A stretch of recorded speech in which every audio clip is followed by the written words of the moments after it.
E domingo, dia 20 de novembro de 2022, foi a abertura da Copa no Catar. Inúmeras pessoas falando, nossa, que lindo, que abertura maravilhosa. Mas tudo isso é uma máscara para esconder a verdadeira face daquele país.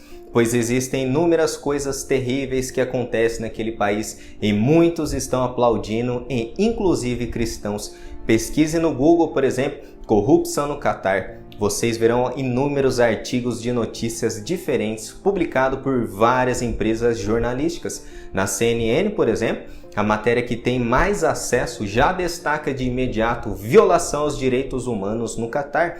E segundo a reportagem do jornal The Guardian, publicada em fevereiro de 2021, e mais de 6,5 mil trabalhadores, sendo a maioria absoluta de imigrantes de países como Índia, Paquistão, Omã, morreram nas obras dos estádios para a Copa no Catar. E os trabalhadores também sofreram com condições análogas, meus irmãos, à escravidão, com grandes jornadas de trabalho. E como nós podemos bater palmas para a Copa do Mundo no Catar diante desse cenário terrível?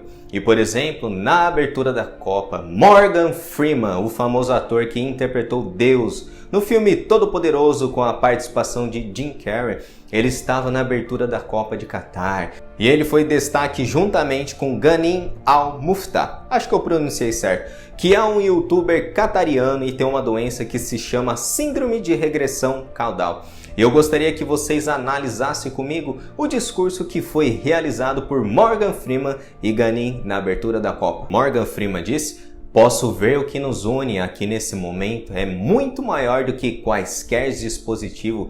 E ele pergunta como nós podemos fazer isso durar mais do que apenas hoje, Ghanim? E Ghanim responde com tolerância e respeito, e ele diz que fomos criados para acreditar, que fomos espalhados nessa terra como nações e tribos para que pudéssemos aprender uns com os outros e encontrar beleza e diferenças. E depois de todo esse discurso aparece uma mulher cantando, querendo paz, harmonia, e todo aquele discurso em volta de inclusão, paz, amor, harmonia, respeito a outras tribos. Que hipocrisia, não é verdade? Falar de harmonia e tolerância nesse país. No Catar, meus irmãos, as mulheres são tratadas como posse de homens. Quem de vocês viram o caso da mexicana que foi condenada no Catar? O nome dela é Paola e ela estava na capital do Catar para trabalhar na organização da Copa do Mundo. E depois de 1 ano e meio morando nesse país, ela relatou que foi vítima de uma agressão física.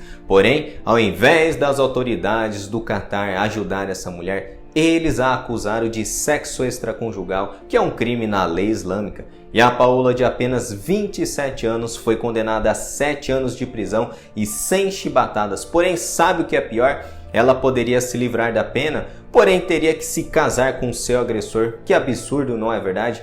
E Paola conseguiu deixar o Catar no ano passado, mas ela relatou que a justiça não foi feita em seu caso e que seu agressor está livre. E porque o agressor ainda está livre? Para a mulher denunciar no Catar, ela precisa de 4 homens como testemunha no mínimo. Ou seja, meus irmãos, a testemunha que é mulher não significa nada. Porém, não acaba por aí. O Catar é um dos governos que financia grupos terroristas. Catar, segundo o site Portas Abertas, é o 18º país que mais persegue os cristãos no mundo. E de acordo com o mesmo site Portas Abertas, o país sede dos jogos também é conhecido pela opressão islâmica contra os cristãos. E foi uma das nações que mais subiu na lista mundial da perseguição em 2022 por causa do aumento da violência e da pressão à pequena comunidade cristã. Ou seja, todo esse discurso de inclusão, amor e paz é hipocrisia. E segundo o site Portas Abertas, a comunidade cristã é muito pequena nesse país. E os nativos que se convertem à fé em Jesus Cristo precisam manter segredo, pois se as pessoas que se declaram cristãs, elas estão passíveis de morte nesse país. E quando um muçulmano decide seguir a Jesus, além de perder o seu relacionamento com a família, que o considera como um traidor, torna-se um pária social. Mas o que seria um pária social? a pessoa se torna desprezível para sua família, para seu país. E essa é a situação de nossos irmãos cristãos que vivem nesse país. Porém,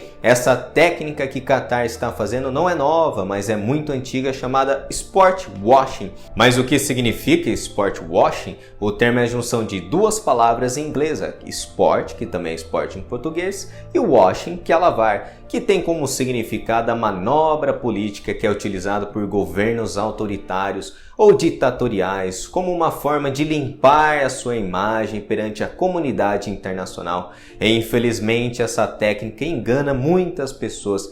E o intuito desse vídeo, meus irmãos, não é criticar a Copa do Mundo, assista ela, mas sim criticar o discurso hipócrita que o país do Qatar está querendo passar para a comunidade internacional. Homossexuais são mortos no Qatar, cristãos são mortos no Qatar, mulheres não têm direitos no Qatar, também são mortas. Ou seja, os países ocidentais, a Europa, inclusive a FIFA, estão financiando a Copa do Mundo em um país totalmente ditatorial que não respeita os direitos humanos de ninguém. E nós podemos classificar a Copa do Qatar assim: os países protestam diariamente por seus direitos, são aqueles que batem palmas e também financiam ditaduras que eles tanto condenam.